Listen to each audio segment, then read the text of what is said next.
Very simple to use. Basically, everybody can do it. Hey, good morning, Allan. Good morning, Francisco. How are you? I'm doing awesome, man. Thanks. Welcome Connect very quickly here. Yes, welcome to Tony Talks. Thank you. Thank you for having me. I really, really appreciate the invite and you even thinking of me to be able to join you and be a part of this. Absolutely. So we have Francisco Lopez here, and we met at Life and Wealth Mastery. But a little about Francisco. He's a serial entrepreneur, one of the best follows on Instagram. If you ever want to follow somebody and know how to kill it on Instagram, follow the greatest salesman in the world. Just an amazing follow, and a great father figure to his three boys, who he's all very active in their lives. And you can see that there are three active boys as well, which is really amazing to see how you hold it all together. That's really something special. Thank you, man. I really appreciate the kind words and the accolades. It's it's a pleasure to be here on the show and share with you a couple of things of, especially when you told me that it was going to be a show about Tony and how it changed my life, either positively or negatively. Obviously, it was positively. I was all on board. I was like, absolutely, bring me on, because I think anybody can take lessons from the man, and I think it's of a very high value that you're being able to do this. Well, thank you. I appreciate it. It's just through Tony's kind of goodwill to begin with that creates more of it. That's how I feel about it. So correct. I 100% agree with that. Yeah, definitely. So me and Francisco met at Life and Wealth Mastery. That would have been 2017, I believe. Yeah, yep. 2017, late fall 2017. November. Interesting. Yeah, in November. It was interesting how we met because we weren't in a group together. We were typically will be separated into groups, and he wasn't my buddy or anything. But after we listened to something, there's these exercises that we have to do, and through the as I turn over to do this exercise, I realize it's not my buddy sitting beside me; it's this other dude, and I'm like, "Hey, you want to do this exercise? Because I got to do this exercise." And he's like, "Yeah, let's do it." And I don't even remember what the exercise was, but after the exercise, I just remember seeing something within you. I'm like, hey, is there something more you need to share here? And then that's how this kinship began.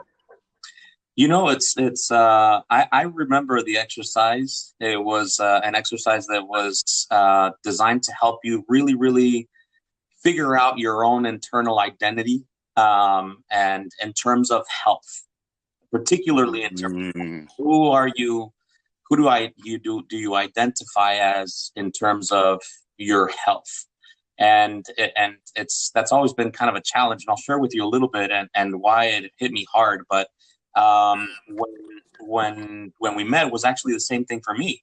I was in a group, and all of a sudden, I couldn't find them. Like, I couldn't see, like, where are these people? Like, they were supposed to be right here. We're supposed to be in a group. It was one of those things that sometimes it happens that you're in a group that maybe there's one or two people that aren't really 100% into it. So it kind of really doesn't mesh 100%. Yes. But like you said earlier when we were talking about getting on the show and how the universe has a way of just bringing the right people in the right moment together, right? Absolutely. And we turned around. We did I looked at you, you looked at me. I was like, hey, you know what? Let's just do this. And we started working on the exercise. We went through it and 100% agreed with you. You just turned around after. I mean, the speakers were already talking. The exercise was over. Yes. Around, and you looked at. Are you there? Yes. Okay, good. Let me put here this real quick. Call came through, and I thought I was disconnected, but no, we're good. No so worries. I turned around, and you were looking at me, and you said, "Is there something else, bro?" Because I was like, kind of in this little haze, I think you would call it, you know? Yeah. And man, I looked at you and you're perfect. I mean, I didn't even know your name at that moment. I don't think. I don't know if we had even introduced ourselves by name, but I kind of broke down. I was like, holy shit. Like, I kind of figured this thing out, you know? I've always struggled with my weight, so I'm going to go ahead and share it with you and your audience. Kind of like what came to my mind at that moment is that I realized that a lot of the pain that I was going through in that particular moment in my life, and it included my relationship with my wife and my business and things like that, could directly be connected to me not being in the ideal physical shape, physical health. I've always been healthy. I'm not somebody that's chronically ill or anything like that. Right. But my energy levels were never really at a peak, you know, in terms of being able to produce and being able to go out there and do everything that I needed to do. Although I've always made a conscious effort of doing that, especially like you said in the beginning, pertaining to my kids, I've never been the dad to say, no, I'm too tired to go play with you or whatever. If they tell me, man, even if I'm exhausted, but at the same time, maybe not at the highest level possible. Got it. What I came to the conclusion, though, at that moment was that ever since I was a kid, I was fat. And it was the identity that I created. So my nickname in 5th grade was Fat Boy. Actually, 4th grade. They bullied me, and it was, hey, fat boy, fat boy, fat boy. And then until I beat the crap out of this kid named Bobby. And then I became, in my own mind, I was like, yeah, I'm a fat guy, but if you bother me, I'll kick the shit out of you. and I can be okay with that, you know? And then the other thing was that my father was always on the heavy side quite a bit. And my mother and my whole family always were big on like eating snacks at the end of the night and wait for us to connect. And it was like these big, massive meals. And that was kind of like our way to connect as a family and everything. So the whole family is pretty much overweight. So it was always kind of like the thing. And I remember very clearly my grandmother telling me when I was about 10 or 11 years old, when I shared with her that, hey, you know what, these kids tell me that I'm fat and I don't like it and it makes me feel bad or whatever. And she said, oh, look at your dad. He's like super productive. He's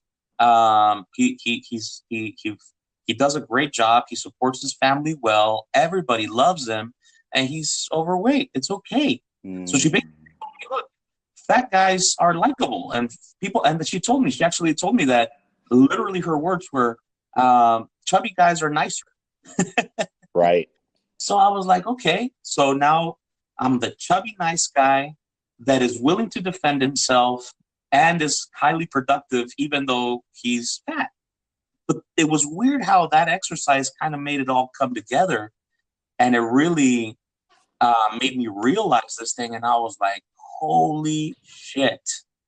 Like, this is something that's so ingrained in me since such a young age. How do I change it? How do I, because obviously at this point in my life, at that point I was 35, I said, or 36, 35, 36. I realize now as an adult, like, that's not what I want. I don't want to get to be my dad's age in his 60s and have to get gastric bypass surgery. I don't want to get to that point in my life and have a broken back because of being so overweight. I'm tired. I fell asleep at the wheel and I had a car accident. And these are things that happened to my dad. And I was like, so it really hurt. And yeah, with you, it's weird because I just turned around, looked at you, and you're like, you got something else to share? And I started talking about it, and I broke down, man. Remember? Yes. Yeah. It was a little a powerful moment, man. I get goosebumps right now talking about it. Yeah. And you gave me a good, friendly hug, and I really appreciate it, man. It was really, really a good moment for me. So it is really amazing how the universe pulls people together. If I think about it now, I don't even talk to my buddy at Life and Wealth, period. I mean, I follow her on Instagram, but that's about it. Me and you stay connected far more. Just that one interaction that one session, that one exercise, that's all it took, right? And it really... Hello? Hello?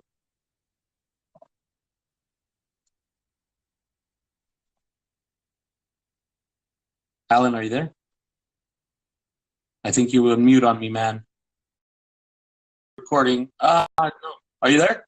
Yeah, sorry. No worries, you're back. You were saying that even after the you broke off when you said that even just from that one moment we stayed connected, and yeah, absolutely. The universe has a way of drawing in the right people that you need in your life in the right moment, as long as you are very clear with yourself about where it is that you want to go. Absolutely. And of course, we were both connected through Tony in some way, from someone sharing something from him. And I'm curious, how were you first introduced to Tony Robbins? How did you first get connected to the person? Was it like his infomercials? Was it a book? How did that happen? Well, it's funny. It kind of goes back to the same grandma that gave me that horrible advice of chubby people are a little more likable. Yes. Also told me when I was about 13 years old, she gave me a book called The Greatest Salesman in the World by Og Mandino. And she said, you have to read this book. And me being 13 and going into, that stage in my life, and it wasn't until I was about 25 that I was going through a rough patch in my life financially. This was getting into the 2007, 2008 financial crisis and stuff like that I had to move out of my house to a much smaller place. And I was moving all these boxes around, and I saw that book. And I remember thinking, oh, man, I got to read this. My grandma told me to read it before she passed away. It's kind of messed up that I didn't. It's funny that up until that point, man, I hadn't read a single book in my life from beginning to end. Whatever I had to read for school or whatever, I was like, I hated reading. Me too. But that book teaches you how to read. It literally does. It's one of the first habits that it tries to embed in you, the habit of reading and educating yourself and really working on improving yourself daily by reading. So I read it, and it really opened up my mind and my eyes, and I said, holy shit, there's so much more. Yeah, it was really cool for me, because then at that moment, I was kind of hungry then. At that point, I became really hungry for more. And I went to Barnes & Noble. Back then. We didn't have internet that I could just pop open and see like what books people recommend. And maybe there was, but it was like super slow. And It wasn't really that I used as much. But I went to the bookstore, and I asked I remember this young kid, skinny young kid. And I was like, hey, do you know anything about like self-development books? Do you have any that you would recommend? I just read this one. And it's funny, he's like, he said, have you ever heard of Tony Robbins? And I'm like, nope, no clue. And he's like, he's the one that came in the movie Shallow Hal, the one with the big hands. I'm like, oh, okay. I was like, all right. And, but he's like, he's got some pretty good books. Here, check these out. And he took me over there and he showed me Unlimited Power. I'm looking at this book. It's actually sitting, as I'm talking to you, I have this thing that's a little cube. It's only about 12 by 12, so it's about a foot squared, where I keep my top favorite books, and that one's in there. I'm looking at it right now. And so Unlimited Power, and I grabbed the book, and going from a guy that has never read a book from cover to cover, from beginning to end, and it's a big fat book. I was like, shit. I was like, all right, but you know what? It looks good. I read a little bit into it. I'm like, all right, I'll check it out. And I went and I started reading it, and I was highly entertained and very intrigued by all these things that he was talking about, and all these techniques. It was very tactical in a way. It wasn't like he says himself. It's not a bunch of mumbo jumbo. The way he words it is like, oh, the grass is green, the grass is green, the grass is green. All of a sudden the grass is green. He's like, no, he actually works on giving you specific tactics on how to make the grass green. And I started reading about it. And then there was this one particular, I don't remember the chapter or whatnot. It was towards I think it was about 3/4 of the way into the book. It talks about how to get out of mental slumps when you have one particular incident that is really holding you back. That the moment you think of that particular incident, you are in a negative state, that you are feeling like crap, that you lose energy, that you want to go binge eat, all those characteristics of a bad thing, right? And it talks about this weird technique that he's like, okay, just close your eyes and pretend like you're living it again and pretend like you're there and grasp onto the feelings. Make sure that that scene is bright and lit and the sounds are there and everything. I did it so much that I actually felt like shit by thinking about it. I was like, oh, but then it tells you, okay, now grab that same scene and grab that same imagery and that same sound and start making it worse. Make it in black and white. Make the screen fuzzy. Pretend like it's a TV and it's it's getting smaller and smaller and smaller. Make the sounds go away. Make it distort. And doing this exercise all the way up until the point that image literally disappears. It's like somebody shut off one of those old tube TVs, like pook, the light went out. And I did it. And it's funny because the first time when I read it, I was like, man, what a bunch of bullshit. This is stupid, right? And then I said, all right, you dumbass, you really are in a bad situation. Might as well try, Like, don't be the same guy that you've been so many years, that thinks you know everything, that believes that you're the king of the world, because obviously you're in a bad place because of that. At the age of 25, I was making really good money. I had my kids, I had my wife, everything was going well for me. I thought that by the time I was 35, I was going to retire a millionaire and everything was going well because I was always a hardworking dude. When the shit hit the fan and things started going south, I very quickly realized that I needed to learn more and I needed to learn more faster.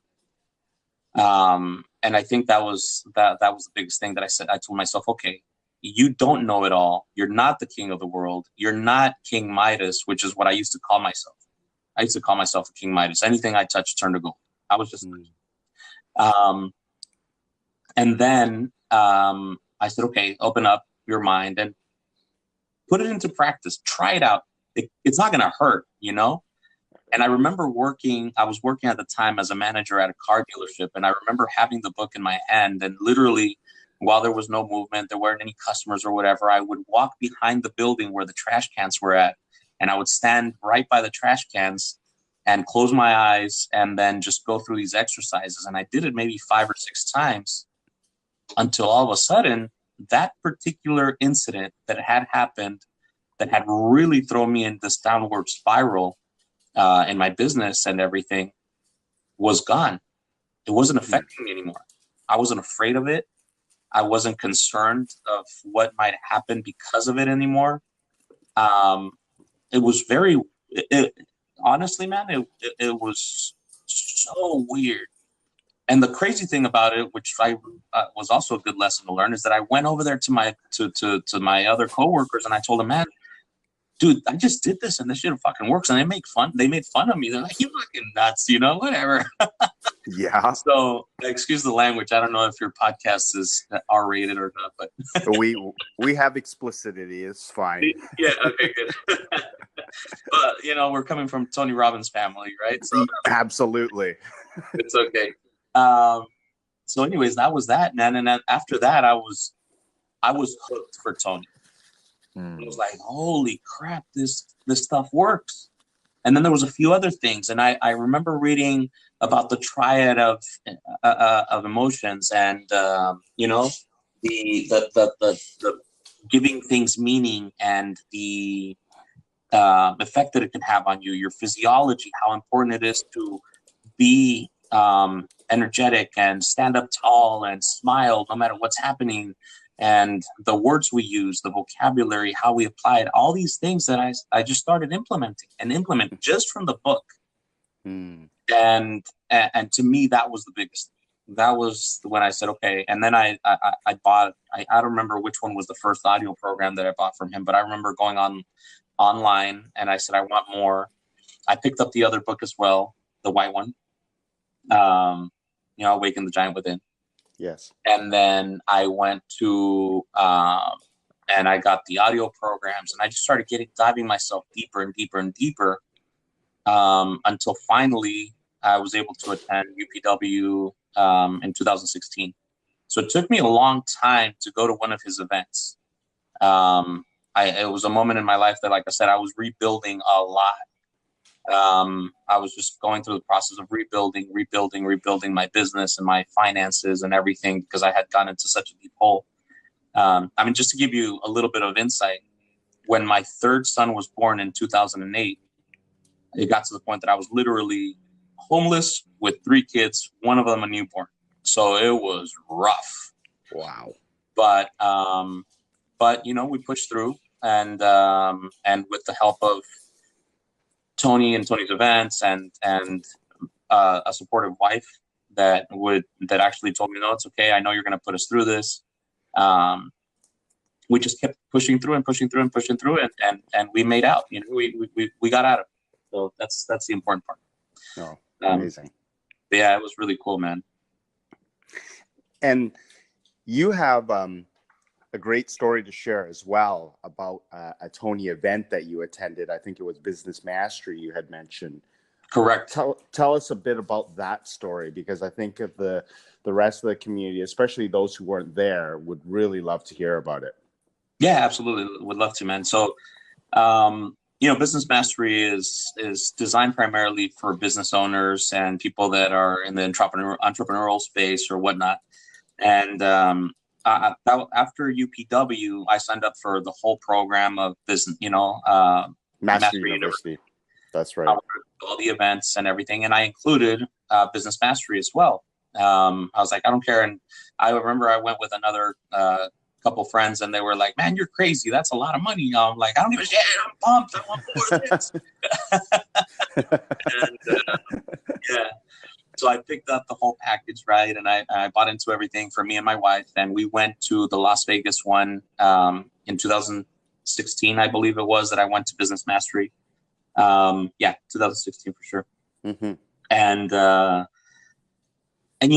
cool thing about Business Mastery is it talks about the spiritual side of business, how business is like a human, and how you need to be a certain person to be able to be a great business owner and all these things. It gives you all the tactical stuff as well, and it gives you a lot of specific things about taxes and financing and improving business things.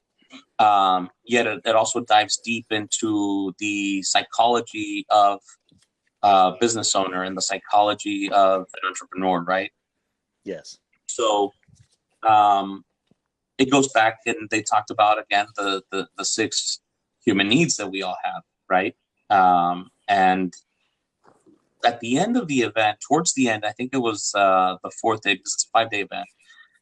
Towards the end of the 4th day, we put it all together and to say, okay, now that we figured out how we're going to make all this fortune by building a strong business with systems and great team culture and all this stuff, what are you going to do with the money? Because at the end of the day, what are you going to do with all of this once you have it? And they guide you into thinking big and dreaming big and going all out into your exercise. And everybody maybe wrote down some ideas for about 30 minutes or something, just talking about, and within groups or whatever, trying to figure out what they would do with all this wealth that had accumulated over the years after doing all these things. And everybody started sharing. They go around the room and they share. And a lot of people were talking about how they would have multiple residences all over the world, and how they would be able to travel all over the world and experience life at the best level possible.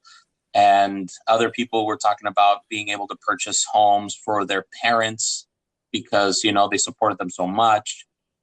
And then all of a sudden, this lady stands up and says, well, you know what? I want to do great because I want to use that money to support organizations that help children and stuff like that, particularly this one organization called Operation Underground Railroad.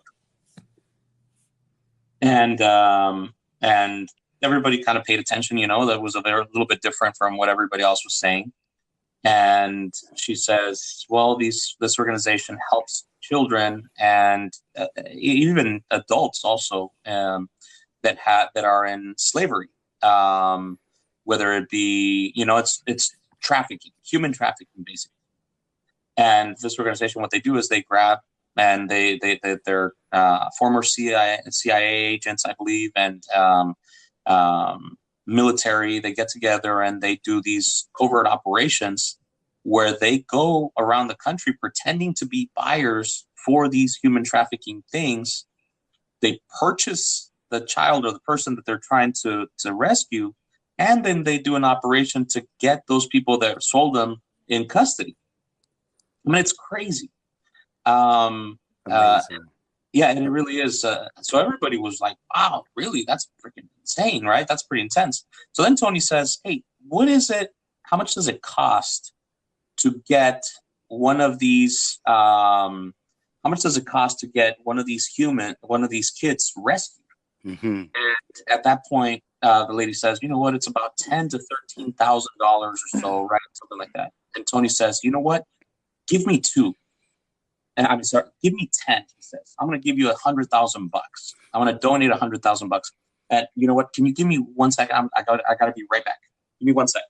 The life of the entrepreneur. I love it. Yeah, you know how it is. I had to do that.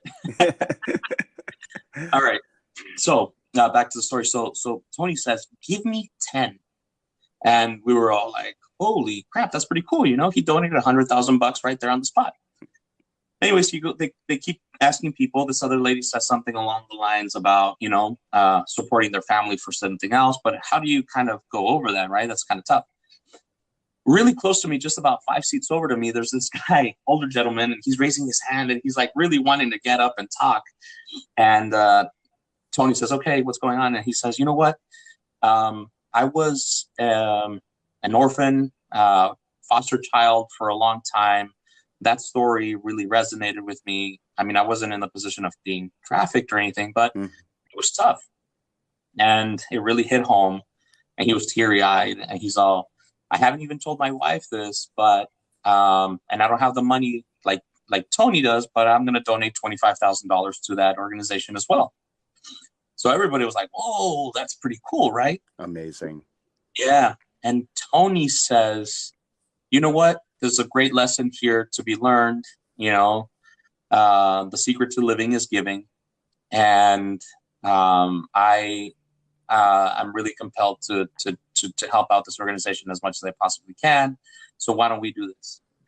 Anybody that donates anything during this event, I will match. And man, everybody stood up, and there was this huge line. They actually had to figure out a way and implement some sort of a system to be able to take people's information down, because as they were going down to donate, they were like, how do we do this? How do we handle this? So they actually started having to bring people from the crew to sign people up and to just register everybody to follow up with them later and how much the donation was going to be. It was crazy. Long story short, within a few hours, there was like over $500,000 put together. It was insane. And Tony is just like literally running around all by himself in the middle of the crowd, in the middle of the audience, just high-fiving everybody, hugging everybody. I kid you not, there was not a single dry eye in that room. Not a single dry eye in that room. Everybody was just in tears, and really, really, it really hit home as to the message. And it really did feel good. Now, I've always been somebody that, even through my arrogant years of thinking that I was a shit, I was always somebody that liked helping people out. If I see somebody on the side of the road with a flat tire, I pull over and I help them change the flat tire.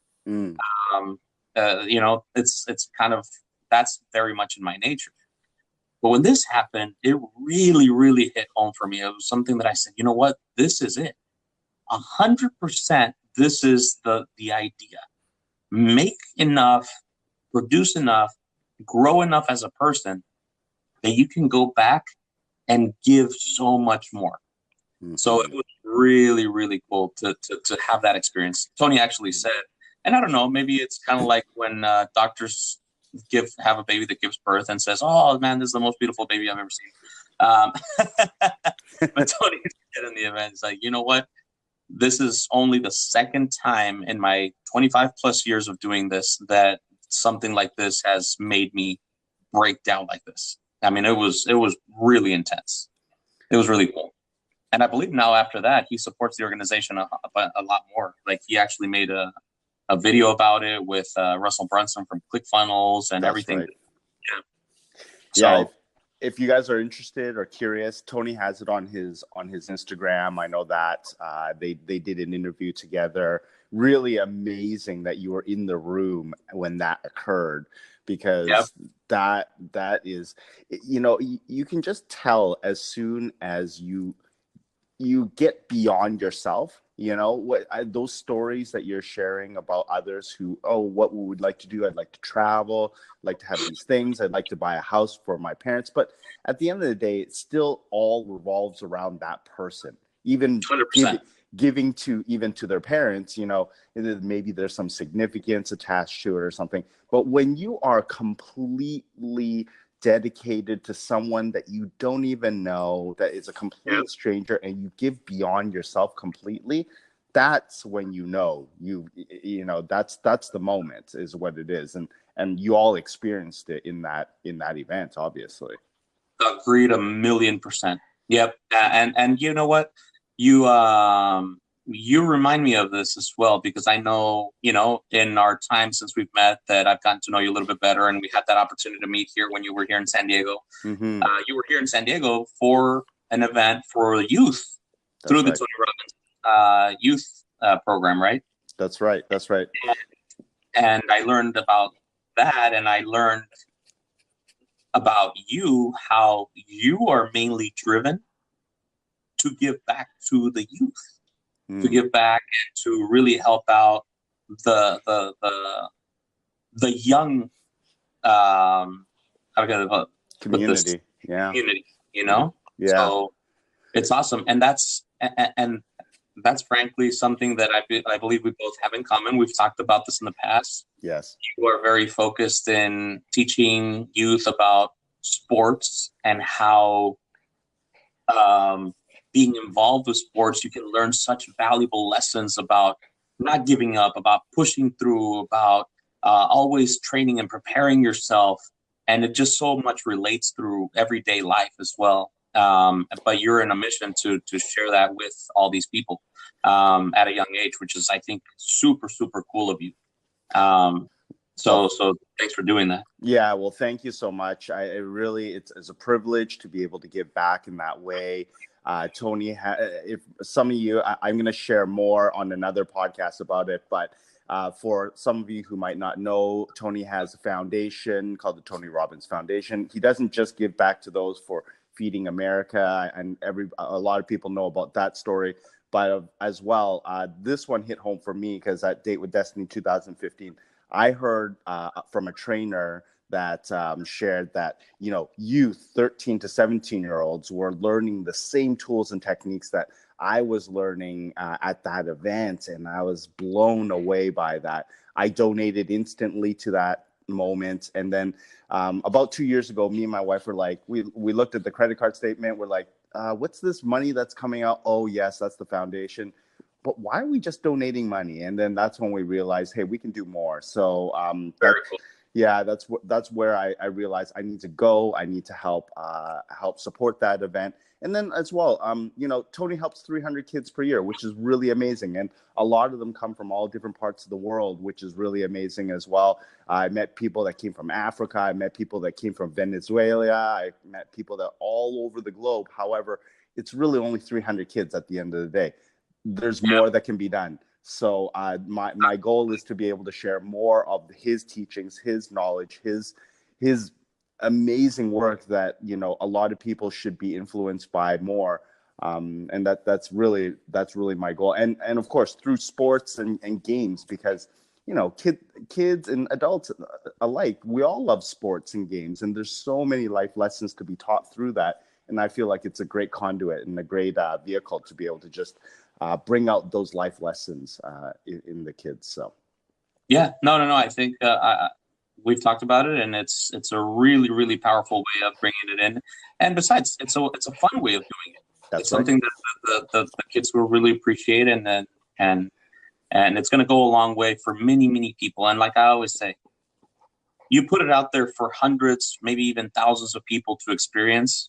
If you can help one person, just one, that's right, at a high level, you can change the world. That's you know, right. You can really, literally change the outcome for everybody, thanks to that one human being that you were able to inspire or introduce to something different, and just change everything.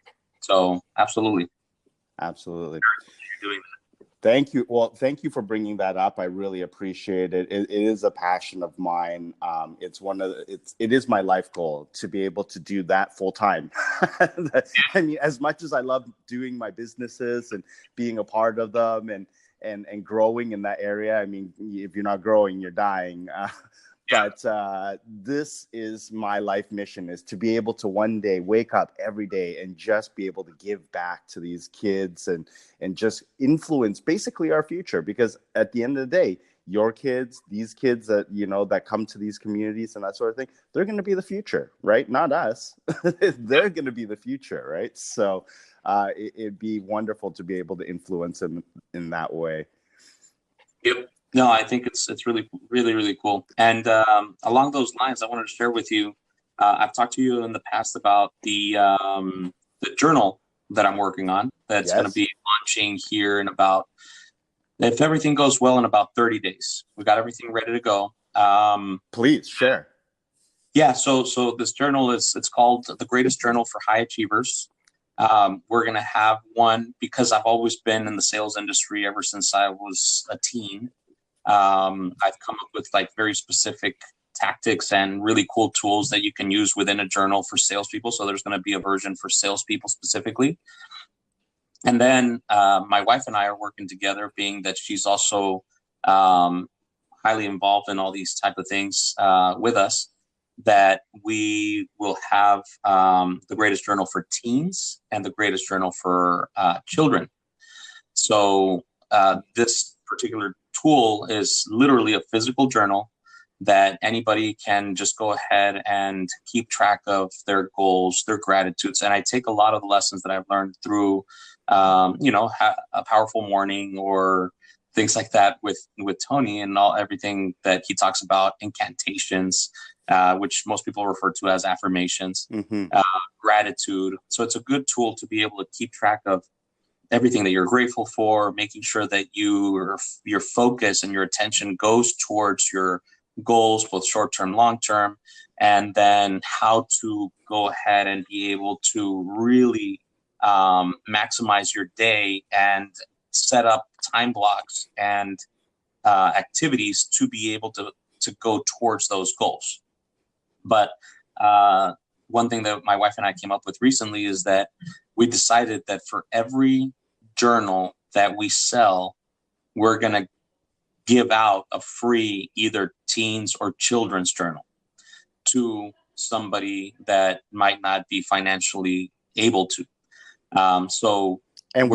We're thinking about collabing on that as well, because of course with my potential course and that sort of thing, we're looking at potentially getting your teen journals in the hands of those in the community there. So that would be incredible, man. I think it would be awesome. And like I said, we're thinking maybe we still haven't been able to finish up the exact details of how we're going to do this, but I'm thinking maybe we sell 250.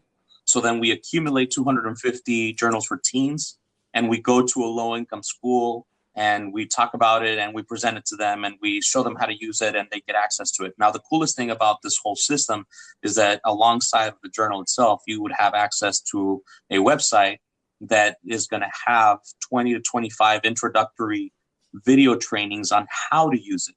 So each lesson teaches you the importance of positive self-talk, affirmations, incantations, the importance of writing down your gratitudes and sending your focus to whatever it is that you're grateful for, the importance of breathing deep and meditating and exercising and having those deep breaths go into your body to oxygenate yourself, So, and creating these routines and these habits that will, or as Tony calls them, these rituals that will ultimately allow you to get to where you want to be, because it's all going to be centered and focused around ultimately your own goals and how you see yourself in 1 year, 5 years, 20 years.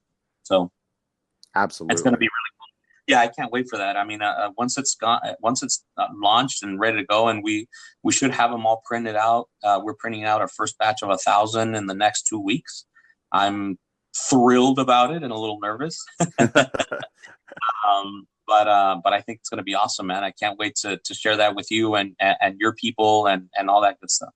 Absolutely. When you're all ready and finished with it, please send me the link so that we can attach it to this description of this podcast. Those that are listening, if you're interested, if you're needing, or you're interested in the goal in Francisco's book, the journal, and the goal setting, please have a look at the description, and then we will add it to the description below. I might not be immediately, but keep following up. Or you can, if you guys want, follow me on Instagram, social media. You can find me, or on YouTube. It's youtube.com/the greatest salesman in the world, self-proclaimed. A lot of people ask me, I was like, oh, isn't that a little conceited or whatever? I saw that recently. Can you please do a share on why you believe you're the greatest salesman in the world? I'm glad you saw that. That's pretty cool that you got that. Yeah. So I was telling people, I'm like, you know what? In order to be the greatest salesman, you need to be a great human. Ultimately, that's the goal. It's not about sales. It's about becoming a fantastic human being in every aspect. You have to have empathy, love, real caring, integrity, all the things that make you a good, high-quality human being in order to become a great salesperson. Because what happens is you end up attracting those type of people into your life. And if you are selling a product, it's just there's no need to really even sell it. It just happens because people want to be a part of whatever it is that you're on a mission for. So that's why I decided to call myself the greatest salesman in the world, because I'm not there yet. I'm far from being a great human. I try to be. But you all make mistakes, and we're not 100%. Nobody is, and there's no way in achieving perfection. Mm-hmm. But as long as I believe that as long as you're really striving and working hard every single day to get there, learning, consistently improving, you're in good shape. Absolutely. And I love how you are setting out these goals, having a target to get to. It is about the journey, right? And realizing what you want to achieve and what you want to become. So really great on you to have that share. I love how, because as you look at and listen to yourself in terms of the greatest salesman in the world, come on, why, how can this person? And when I saw that post you had from the person asking you why you even feel this way, man, what a great response is what I was thinking. And of course, he felt the same way as well, right? So he said, I love it. Yeah, turning negatives into positives. Exactly. Yeah. Well, thank you so much, Francisco. This was really great. I appreciate you coming on the call. Lots of great learning, especially the underground and the kids, and saving them from, being the giving back. Oh man, the giving back. It's really powerful stuff. And guys, it's really more about sharing these stories and sharing the learnings that we can have from them, because there's just so many stories within the Tony community. I want to make sure that everybody gets a little bit more. You don't have to listen to every single podcast, but anything that speaks to you, I'm hoping something touches you in some way. So this is the goal here. So thank you for... many people, after the years of us being a part of the Tony Robbins community and everything, how many stories have we heard? Oh, hundreds. All walks of life. It's Exactly. incredible. It's really And you incredible. develop great friendships along the way. It's really cool because you meet like-minded individuals. So it's awesome that you decided to put this together. I think it's brilliant. Thank you. And there's not going to be a lack of stories or a lack of subject matter because there's all kinds of. So very cool that you're doing this. Well, thank you. Thank you. I appreciate everybody listening because we're not great at podcasting. The platform is going to get better. I promise. We will get better. I promise. But the stories are amazing. Take the stories away. Take the learning away that you're hearing here on these. That's what I'm hoping that you gain from this. And we'll be sharing more. Awesome. Very excited to see the progress, and I'm looking forward to seeing you again soon. Hopefully, whenever you're in San Diego, or if ever I'm in your neck of the woods, we can touch base and meet up, go hang out, have a cup of coffee, and shoot some other stories together. Definitely, Francisco. Thank you again, and thank you, Allan. I will be talking to you soon. All righty, man. Have a great day. Good luck with everything. Thank you. Right. Bye.